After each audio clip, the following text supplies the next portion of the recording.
Então, o Guilherme caiu de paraquedas na minha família. Eu não esperava de estar grávida, realmente não foi nada planejado. Eu tive bastante dificuldade em engravidar, eu tenho endometriose e aí eu tive que fazer um tratamento e fiz uma fertilização. Depois de muita dificuldade eu consegui engravidar e fui agraciada com uma gravidez de gêmeos. Então, eu desconfiei com 2 anos de idade. O Guilherme, eu achava que ele não ouvia. Comecei a fazer testes com ele dentro de casa mesmo e fui orientada a procurar um médico, um otorrino especializado, onde eu fiz vários exames de surdez, para saber se era surdo, Ubera, fiz audiometria e o Guilherme escutava maravilhosamente bem. E aí esse médico já me encaminhou para o neurologista. O neurologista ficou umas 2 horas comigo na época avaliando o Guilherme e o neurologista falou o seguinte comigo: aqui nós temos um diagnóstico precoce. E com 4 anos ele me deu o diagnóstico do transtorno do espectro autista. Existe toda uma história anterior até que a gente chegue no diagnóstico. E assim, não foi diferente comigo. Eu comecei a desconfiar, na verdade, a tia teve uma desconfiança porque eles não verbalizavam, né? Eles já tinham 1 ano e meio para 2 e não falavam nada. E aquilo me preocupava, mas como foi época de pandemia, a pandemia levou a culpa de tudo, né? Assim mesmo eu ouvi da própria pediatra: não, mãe, fica calma, tudo vai se resolver. E a tia deles me falou: Aline, você não acha que os meninos podem ser autistas? E aí, aquele primeiro momento, eu falei: não, tá maluca? Nunca, jamais, tem nada a ver. Eles só não falam e é isso.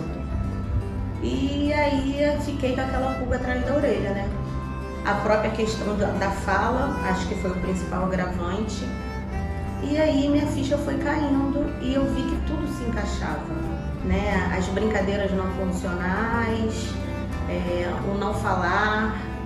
E aí, a primeira coisa que eu fiz, me matriculei na escola e falei: vamos ver o que vai dar, né? Mas não falei da minha suspeita. E aí, com 3 meses, a escola me chamou. Eu já imaginava que essa conversa ia chegar. E eu tinha colocado na fono por minha conta.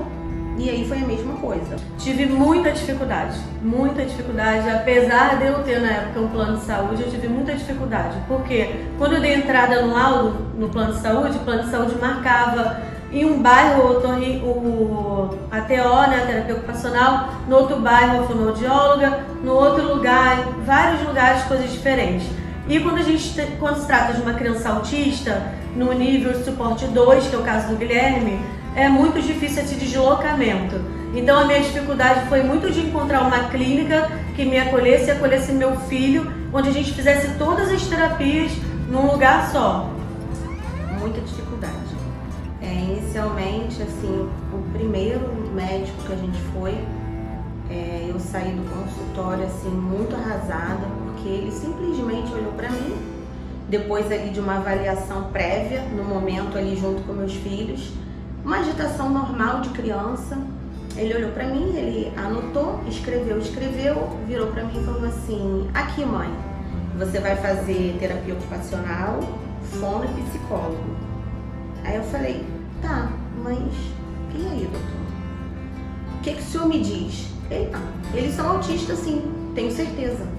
Então, assim, eu não tive um acolhimento, eu não tive uma informação. Eu saí dali daquele consultório chorando. E aí eu comecei a viver o meu luto. Naquele momento ali, eu vivi o meu luto que toda mãe atípica vive. Eu não tive as informações que eu precisava ter e aí eu comecei a buscar por mim mesma. E aí eu fui numa clínica para fazer uma avaliação particular, para ver se encaixava no meu financeiro, fazer um tratamento nos meninos. E aí eu saí daquela sala ali de avaliação com uma psicóloga e a clínica ela tinha um corredor bem comprido e no final daquele corredor eu vi uma cadeira de roda infantil vazia. E aí eu fiquei ali olhando, né? E eu saí dali e eu olhei pro lado. Quando eu virei o corredor, eu vi um menino todo sorridente, lindo, da idade dos meus filhos, mas ele não andava. Ele tinha os pezinhos assim que nunca foram no chão. E meus filhos passaram correndo naquele momento. Então ali o meu luto se encerrou. Desculpa. É que toda vez que eu conto essa história eu me emociono muito. Porque eu vi que meus filhos eram saudáveis e que eles precisavam somente que a gente ajudasse eles. E ali eu arregacei minhas mangas, sacudi a poeira e falei assim: aqui se encerra o meu luto. E a partir de agora eu vou lutar para que eles tenham um tratamento devido.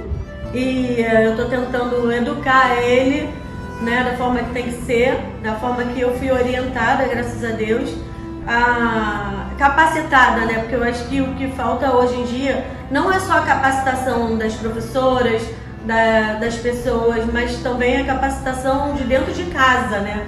Com a pessoa que lida diretamente com o autista. O Pedro e o Miguel, eles são nível 2 de suporte também, por conta da fala.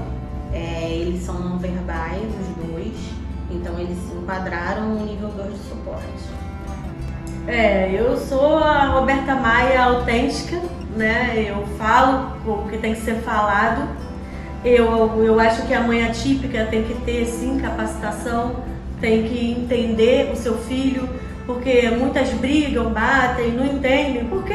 Porque não tem esse porquê, gente. Eles têm o mundo deles e a gente tem que se capacitar e amadurecer para entender eles. E a gente tem que ter paciência, a gente tem que ter muito amor, sabe? Acho que paciência e amor se resume em todo o cuidado que a gente tem no dia a dia.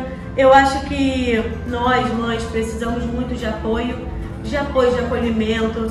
O que eu desejo para todas as mães é que tenham fé, que tenham força, que possam acreditar e não se desesperar, sabe? Porque eu sou mãe solo, eu crio os 3 filhos sozinha. Então, assim, eu me pego várias vezes pensando: como é que eu vou fazer, meu Deus? O que vai acontecer, sabe? E porque eu tenho fé, porque eu acredito no melhor, porque eu acredito que vai dar certo, é que eu vou ultrapassando essas barreiras.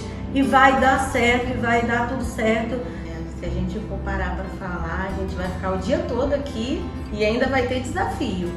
Mas assim, eu acho que o mais importante é a gente estar preparado, porque todo dia pelo menos eu saio de casa preparada para uma guerra, porque a gente encara o preconceito, olhares, mas em contrapartida eu vejo que assim, os meus filhos eles não são verbais, né, como eu relatei, e eu aprendi muito com isso, que o amor ele não precisa de palavras.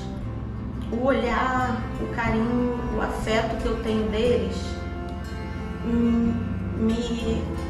me exala todos os dias e me dá força, e cada dia eu tenho mais força para lutar para tudo que eles precisam. Então assim, eu acho que o amor, independente de qualquer diagnóstico que eu deixo aqui para cada mãe, seja ela atípica ou não, é que o amor ele vence qualquer barreira. O amor de uma mãe pelo filho, do filho pela mãe, a gente ganha força para lutar e vencer todas as barreiras que a gente vai encarar. E então eu desejo assim muito amor, muita paz, a gente precisa de muita força, uma pela outra, e é isso. Eu desejo a todas as mães um feliz Dia das Mães, que seja um domingo com seus filhos de muita felicidade, muita.